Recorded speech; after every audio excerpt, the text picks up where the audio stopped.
Assalomu alaykum, hurmatli pensionerlar, nafaqa oluvchilar va ularning yaqinlari. Bugun men sizlar uchun juda muhim masalani tushuntirib beraman. Indeksatsiyadan so'ng pensiya nafaqalar bo'yicha yangi summalar qanday shakllanadi? 1 avgustdan boshlab kimning puli o'sishi mumkin?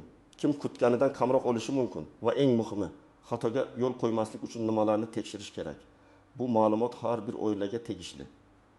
Chunki pensiya faqat bitta odamning daromadi emas. Ko'pincha butun xonadonning kundalik xarajati, dori-darmon, kommunal to'lov va oziq-ovqat pulidir. Shuning uchun hoziroq kanalga obuna bo'ling. Videoga like bosing va oxirigacha diqqat bilan eshiting. Chunki men oddiy tilda misollar bilan qaysi holatda nima qilish kerakligini bosqichma-bosqich aytib beraman. Avval pensiya va nafaqalar qanday tartibda o'zgarishini tushunib olaylik. Ko'pchilik indeksatsiya bo'ldi degan gapni eshitishi bilan hamma bir xil miqdorda qo'shimcha pul oladi deb o'ylaydi. Aslida esa bunday emas. Indeksatsiya degani odatda davlat tomonidan belgilangan ayrim bazaviy miqdorlar, eng kam pensiya, yoshga doir pensiya, nogironlik pensiyasi, boquvchisini yo'qotganlik nafaqasi yoki boshqa ijtimoiy to'lovlar qayta ko'rib chiqilishi deganidir. Lekin har bir fuqaroning yakuniy oladigan summasi uning pensiya turi, ish staji, avvalgi ish haqi, qo'shimcha ustamalari, qarzdorlik yoki ushlab qolishlari, bank orqali yoki pochta orqali olish tartibiga qarab farq qilishi mumkin. Oldin ko'p hollarda odamlar pension pullarini odat bo'yicha olib yurishardi. Har oy bir xil kunda bank kartasiga tushadi yoki pochta xodimi olib keladi. Agar 100 ming yoki 200 ming so'mga oshsa, demak indeksatsiya shuncha ekan deb qabul qilishardi. Lekin hozir vaziyatda bir nechta muhim jihat bor. Narxlar oshyapti, dori-darmon, un, yog', go'sht, kommunal xizmatlar, transport xarajatlari ko'payyapti. Shu sababli indeksatsiya haqidagi har bir o'zgarish pensioner uchun oddiy xabar emas, balki real hayotdagi byudjet masalasi. Men ekspert sifatida doim aytaman, pensioner o'ziga tayinlangan pulni shunchaki kutib o'tirmasligi kerak, balki hisob-kitobni tushunishi, hujjatlarni tekshirishi va kerak bo'lsa, pensiya jamg'armasi bo'limiga murojaat qilishi kerak. Indeksatsiyadan keyingi asosiy o'zgarish shundan iboratki, ayrim toifadagi pensionerlar va nafaqa oluvchilarning oylik to'lovlari yangi miqdorlar asosida qayta hisoblanadi. Bu yerda eng muhim savol, menga qancha qo'shiladi? Men buni oddiy formula bilan tushuntiraman. Agar sizning pensiyangiz faqat bazaviy eng kam miqdorga bog'langan bo'lsa, unda o'sish davlat belgilagan yangi eng kam miqdor bo'yicha ko'rinadi. Agar sizning pensiyangiz ish staji va ish haqi asosida hisoblangan bo'lsa, unda o'sish foiz yoki belgilangan tartib bo'yicha pensiya bazasiga ta'sir qiladi. Agar sizda qo'shimcha ustamalar bo'lsa, masalan, nogironlik, urush qatnashchisi maqomi, alohida xizmatlar uchun ustama yoki qaramog'ida boquvchisini yo'qotgan oila a'zolari bo'lsa, unda yakuniy summa oddiy pensionernikidan boshqacha chiqishi mumkin. Masalan, birinchi holatni olaylik. Toshkent viloyatida yashaydigan 68 yoshli otaxon oyiga 1 million 200 ming so'm pensiya olayotgan bo'lsa, indeksatsiyadan keyin uning summasi shunchaki 1 million 200 mingga bir xil qo'shimcha qo'shildi degani emas. Avvalo uning pensiyasi qaysi asosda tayinlanganini ko'rish kerak. Ish staji to'liqmi? Kammi? O'rtacha oylik ish haqi qanday olingan? Avval qayta hisob-kitob qilinganmi? Agar u kishi 30 yildan ortiq ishlagan, lekin hujjatlarining bir qismi arxidan topilmagan bo'lsa, real pensiya miqdori hujjat yetishmagani sababli past hisoblangan bo'lishi mumkin. Bunday vaziyatda indeksatsiya bo'lsa ham asosiy muammo saqlanib qoladi, ya'ni pensiya oshadi. Lekin aslida undan ham yuqori bo'lishi mumkin edi. Ikkinchi misol, yetim 2 yoshli onaxon boquvchisini yo'qotganlik bo'yicha to'lov olayotgan bo'lishi mumkin. Bu yerda hisob-kitob alohida. Agar oilada bir nafar nafaqa oluvchi bo'lsa, bitta tartib 2 yoki undan ortiq qaramog'idagi shaxs bo'lsa, boshqa tartib qo'llanadi. Shuning uchun qo'shni ayol menga 1 ming qo'shildi desa, sizga ham aynan 1 ming qo'shilishi shart emas. Men ko'p murojaatlarda aynan shu xatoni ko'raman. Odamlar o'z pensiyasini qo'shnisining pensiyasi bilan solishtiradi. Aslida solishtirish kerak bo'lgan narsa qo'shnining summasi emas, o'zingizning tayinlash varaqangiz, ish stajingiz, to'lov turi va amaldagi qonuniy mezonlardir. Birinchi navbatda eng kam pensiya yoki ijtimoiy nafaqa oluvchilar diqqatli bo'lishi kerak. Chunki indeksatsiyadan keyin aynan minimal miqdorlar o'zgarsa, bu toifa uchun darhol sezilarli farq paydo bo'ladi. Masalan, avval olgan pulingiz oziq-ovqat va kommunal to'lovga zo'rg'a yetgan bo'lsa, yangi summa ozgina bo'lsa ham nafas rostlash imkonini beradi. Lekin bu yerda ham tekshiradigan joy bor. Agar sizga pul eski miqdorda tushsa, keyingi oy qo'shib berishar deb beparvo bo'lmang. Ba'zan texnik kechikish bo'lishi mumkin, lekin ba'zan ma'lumotlar bazasida noto'g'ri belgi, hujjatdagi kamchilik yoki bank rekvizitidagi muammo bo'lishi ham mumkin. Ikkinchi navbatda pensiyaga yaqinda chiqqanlar diqqatli bo'lsin. Chunki yangi tayinlangan pensiyalarda ko'pincha odamlar hisob varaqasini oxirigacha o'qimaydi.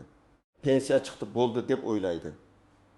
Aslida esa pensiya tayinlanganda qaysi yillar ish haqi hisobga olingani, qaysi davr stajga kiritilgani, qaysi davr kiritilmagani juda muhim. Masalan, ayol kishi bolani parvarish qilgan davrini, o'qish davrini yoki korxona yopilgan davrdagi mehnat daftarchasi yozuvlarini noto'g'ri tushuntirishi mumkin. Agar asosiy hisob past bo'lsa, indeksatsiyadan keyingi o'sish ham siz kutganchalik bo'lmaydi. Uchinchi navbatda ishlayotgan pensionerlar ham e'tiborli bo'lish kerak. Ayrimlar pensiyaga chiqqandan keyin ham ishlashda davom etadi. Bu holatda pensiya to'lash tartibi, qayta hisoblash imkoniyati, sug'urta badallari va staj masalalari alohida ko'riladi. Men ishlayotgan pensionerlarga doim maslahat beraman. Ish beruvchi sizni rasmiy ishlatyaptimi? Maoshingiz rasmiy ko'rsatilganmi? Soliq va ijtimoiy to'lovlar to'g'ri yuritilyaptimi? Buni tekshiring. Chunki bugungi rasmiy ma'lumot ertangi qayta hisob kitobga ta'sir qilishi mumkin. Agar sizga pensiya yoki nafaqa yangi miqdorda tushgan bo'lsa, to'lov turi o'zgarmagan bo'lsa, kartangizga pul o'z vaqtida kelgan bo'lsa va shaxsiy kabinetingizda yoki pensiya jamg'armasi ma'lumotida qarama-qarshilik ko'rilmasa, ortiqcha xavotirga hojat yo'q. Lekin men baribir bir marta tekshirishni tavsiya qilaman. Chunki pensioner uchun u da 1000 so'm ham, 1000 so'm ham pul. Ayniqsa har oy dori oladigan odam uchun bu bir quti dori yoki bir necha kunlik non pul bo'lishi mumkin. Yana shuni biling, ham o'shlar bir kunda, bir vaqtda bir xil bankda ko'rinmasligi mumkin. Ba'zi to'lovlar bank kartasiga erta tushadi, ba'zilari pochta orqali belgilangan jadval bo'yicha beriladi. Agar qo'shningiz 3 avgust kuni olgan bo'lsa, siz 3 yoki 5 avgust kuni olishingiz mumkin. Bu har doim ham muammo degani emas. Lekin to'lov sanasi o'tib ketgan, pul tushmagan yoki eski summa tushgan bo'lsa, keyingi qadamlarni bilish zarur. Tasavvur qiling, bir pensioner avval 1 million 700 so'm olardi. Indeksatsiyadan keyin uning pensiyasi 1 million 230 ming so'm bo'ldi. U xursand bo'ladi. Lekin bu yerda savol tug'iladi. Nega byudjet min qo'shildi? Bu qo'shimcha umumiy foiz asosida bo'ldimi? Undan miqdor ko'tarilgani uchunmi yoki ustama qayta hisoblanganimi? Agar inson buni bilmasa, keyingi safar yana tushunmovchilik bo'ladi. Menimcha, har bir pensioner o'z pensiyasi nimadan iboratligini bilishi kerak. Asosiy pensiya qancha, ustama qancha, kompensatsiya yoki qo'shimcha to'lov bormi, ushlab qolish bormi? Ikkinchi misol. Pensioner avval 9 ming so'm ijtimoiy nafaqa olgan, indeksatsiyadan keyin 1 million so'mdan o'sha olish kerak deb eshitgan. Lekin kartaga 940 ming tushgan. Bunday holatda birinchi ish bankka yugurish emas. Avval to'lov aynan qaysi oy uchun tushganini aniqlash kerak. Ba'zan oy boshida eski davr uchun qoldiq to'lov tushishi mumkin. Keyin pensiya jamg'armasidan to'lov tafsilotini so'rash kerak. Menga falon oy uchun qaysi miqdorda to'lov hisoblandi, indeksatsiya qo'llandimi deb yozma yoki elektron tartibda savol berish lozim. Og'zaki javob bilan cheklanib qolmang, chunki yozma javob keyin kerak bo'lishi mumkin. Uchinchi misol. O'ta darim yil ishlagan, lekin pensiyasi 1 million 300 ming atrofida. U meniki nega kam deb hayron. Tekshirsa mehnat daftarchasida ayrim yillar korxona muhrini noaniq arxiv ma'lumot topshirilmagan. Ish haqi bo'yicha ma'lumot to'liq kiritilmagan bo'lishi mumkin. Indeksatsiya bunday odamning pensiyasini oshiradi, lekin yo'qolgan hujjat muammosini avtomatik hal qilmaydi. Demak, u odamga faqat oshishni kuting deyish yetarli emas. U arxivga murojaat qilishi, sobiq ish joyi vorisi bo'lgan tashkilotni topishi, mehnat daftarchasidagi yozuvlarni tasdiqlatishi kerak. Eng katta nozik jihat shundaki, indeksatsiya hamma to'lovga bir xil ta'sir qilmaydi. Ba'zi to'lovlar asosiy miqdorga bog'langan, ba'zilari alohida qaror bilan belgilanadi. Ba'zilari esa oilaviy holat, nogironlik guruhi yoki qaramog'idagi shaxslar soniga qarab hisoblanadi. Shuning uchun men sizlardan so'rayman. Faqat ijtimoiy tarmoqlardagi jadvalga qarab xulosa chiqarmang. Jadval foydali bo'lishi mumkin, lekin u sizning shaxsiy ish hujjatingiz o'rnini bosmaydi. Yana bir muhim masala qarzdorlik va ushlab qolishlar. Ayrim pensionerlarda aliment. kredit ijro hujjati ortiqcha to'langan pulni qaytarish yoki boshqa ushlab qolish bo'lishi mumkin. Bunday odam indeksatsiyadan keyin menga oshmadi deb o'ylaydi. Aslida esa hisoblangan summa oshgan. Lekin qo'lga tegadigan qismi ushlab qolish sababli kam ko'ringan bo'lishi mumkin. Shuning uchun kartaga tushgan pul bilan hisoblangan pensiya summasini ajrating. Kartaga tushgan pul bu yakuniy to'langan pul. Hisoblangan pensiya esa hujjatda ko'rsatilgan asosiy summa. Ikkisi har doim bir xil bo'lavermaydi. Bank kartasi muddati tugagan bo'lsa, karta bloklangan bo'lsa, familiya yoki pasport ma'lumotlari o'zgargan bo'lsa ham muammo chiqishi mumkin. Masalan, pensioner yangi pasport olgan, lekin ma'lumot pensiya jamg'armasida yoki bankda yangilanmagan. Natijada to'lov kechikadi yoki qaytariladi. Buni ko'pchilik indeksatsiya bilan bog'laydi. Aslida sabab texnik ma'lumotlarda bo'ladi. Shu bois hujjatdagi ism, familiya, tug'ilgan sana, pasport seriyasi, JSH, sher, bank karta raqami va yashash manzilini tekshirish juda muhim. Nogironligi bo'lgan fuqarolar bo'yicha ham alohida e'tibor kerak.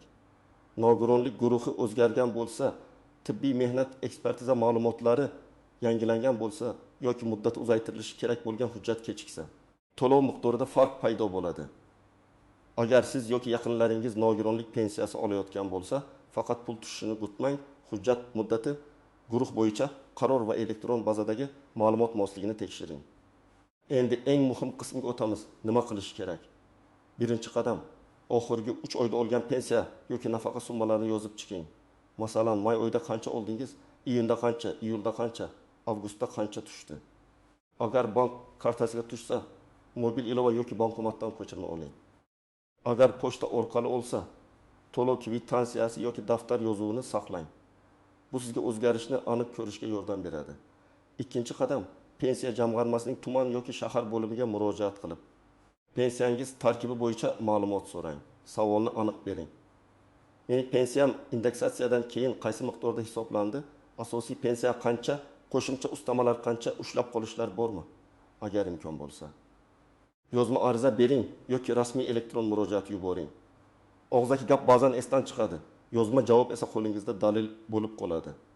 Uchinchi qadam, hujjatlaringizni tekshiring. Sizga pasport yoki ID karta, JSS sher ma'lumoti, mehnat daftarchasi, ish stajini tasdiqlovchi arxiv ma'lumotlari, ish haqi to'g'risidagi ma'lumotnomalar, nogironlik bo'yicha hujjat, boquvchisini yo'qotganlik holatida o'lim guvohnomasi va qarindoshlikni tasdiqlovchi hujjatlar kerak bo'lishi mumkin. Har bir holat alohida, lekin umumiy qo'yda bitta. Pensiya ishida qaysi hujjat yetishmasa, pul ham shunga yarasha past bo'lishi mumkin. To'rtinchi qadam, agar summa noto'g'ri deb hisoblasangiz, shunchaki norozilik bildirmang, aniq talab yozing. Arizada shunday mazmunda yozish mumkin. Menga tayinlangan pensiya miqdori indeksatsiyadan so'ng qayta hisoblanganini, hisob-kitob asoslarini, qo'llangan me'yoriy hujjatlarni va ushlab qolishlar mavjud bo'lsa, ularning sababini yozma ravishda tushuntirib berishingizni so'rayman. Mana shunday aniq murojaat xodimga ham masalani to'g'ri ko'rishga yordam beradi. Beshinchi qadam, agar javobdan qoniqmasangiz, yuqori turuvchi tashkilotga yoki rasmiy murojaat portallari orqali shikoyat qiling. Lekin shikoyatda hissiyot emas, fakt bo'lishi kerak. Qaysi oyda qancha oldingiz, qaysi summani kutyapsiz, qaysi hujjatga tayanasiz? Sizga nima deb javob berishdi? Men amaliyotda ko'p ko'rganman. Fakt bilan yozilgan murojaat tezroq va aniqroq ko'rib chiqiladi. Ayniqsa, ijtimoiy tarmoqlarda hamma pensionerga falon million beriladi. 2 avgustdan hamma bir xil oladi. Pasport yuborsangiz pulingizni chiqarib beramiz degan gaplardan ehtiyot bo'ling. Hech kimga bank karta raqamingizni, SMS kodni, pasport rasmingizni va shaxsiy ma'lumotlaringizni yubormang. Pensiya masalasi faqat rasmiy idoralar orqali hal qilinadi. Firibgarlar aynan indeksatsiya, kompensatsiya, qo'shimcha to'lov degan mavzulardan foydalanib, keksa odamlarni chalg'itadi. Yana bir xato. Men ariza bermasam ham hammasini o'zlari to'g'rilaydi deb kutish. Umumiy indeksatsiya odatda avtomatik qo'llanadi.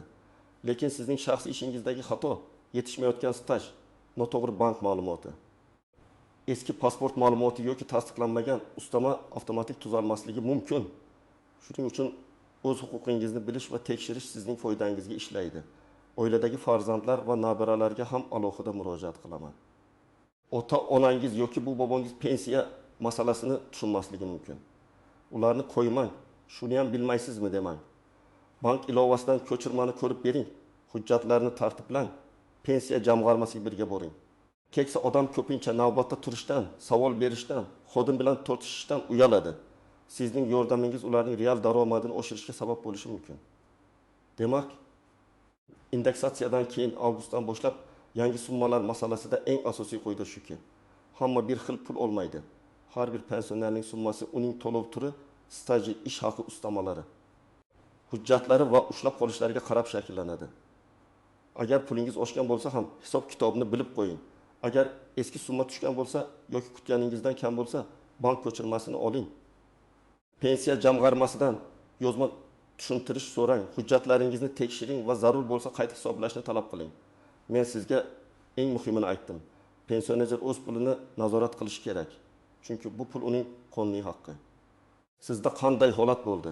Avgust oyida pensiyangiz yoki nafaqangiz oshdimi? Qancha farq ko'rdingiz? Izohlarda yozib qoldiring. Videoga like bosing, kanalga obuna bo'ling va yaqinlaringizga ham yuboring. Chunki bu ma'lumot ko'plab pensionerlar uchun juda kerak bo'lishi mumkin.